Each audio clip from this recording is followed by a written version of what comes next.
Hello, I am Mr. S, and I have asked you to come to professional development so we can together identify the needs of your gifted child. I am glad to be here. But, before we begin, I would like to set some goals for this meeting. I would like for you to learn the language of the discipline of teaching. Meaning, we will be defining the terminology teachers use when developing a proper curriculum for gifted students. That sounds great, Mr. S. I am so confused sometimes about what words mean when describing my daughter. Can you please give me some examples? Well, since you already have been exposed to some terminology, I would like for you to fill out a worksheet I give to my students. It is called a KWL chart. It asks you what you know, what you want to know, and what you learned from this meeting about gifted education. Okay, I have completed the worksheet. Great. Let us build on what you know by discussing what you want to know. I would like to know how the school defines gifted education. We derive our definition from both how the state and the National Association for Gifted Children define it. California states that gifted children demonstrate potential abilities that give evidence of high performance capability. What is meant by high capability? It depends on the district, but we use the categories of intellectual ability, creativity, performing and visual arts talent, and leadership. For each of these categories, we look for documented performance, or achievement in the top 10%. So, when you have identified that a child is gifted, how are the lessons structured? I know that my child comes home with different work than her other classmates and that the books she likes to read are at a higher level. We still follow the same state standards and Common Core standards used to teach all students, but I like to differentiate and scaffold my lessons.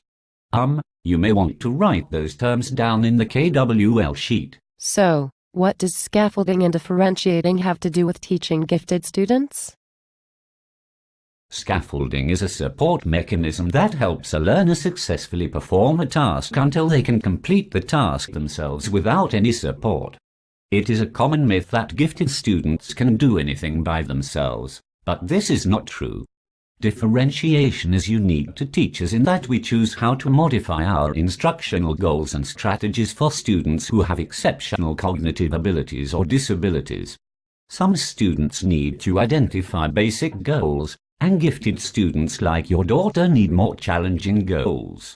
For example, I give her harder texts to gather information from, in which she teaches to the rest of her classmates.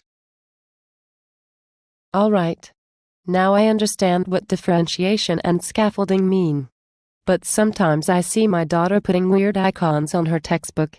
She mentioned something about how she was coding her text. Yes.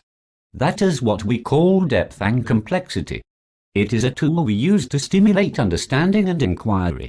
It has to do with multiple perspectives, language, details, patterns, rules, trends, unanswered questions, big ideas, changes over time, and ethics. What your daughter is doing when she is coding a text is using depth and complexity icons to better understand the text and to develop higher-level thinking skills. I think I will try to code one of my favorite books using the depth and complexity icons too. Then maybe my daughter and I can do one together. That's the spirit. But I have this feeling that my daughter may have a learning disability. What should I do? Your daughter may be twice exceptional, meaning that she is both gifted and has a learning disability. I have not seen anything unusual in my class, but she may have a subtle learning disability that mask each other and make it hard to identify. You are her parent and know her best, so if you feel that she needs to see a specialist, please do so. The school will be here to help in any way possible. Thank you, Mr. S. I feel like I have learned so much today from professional development. Thank you for having me here. You are very welcome. We are all a part of a community of learners and will have these professional development days at least once a month so that parents are aware of their children's education. They are our future.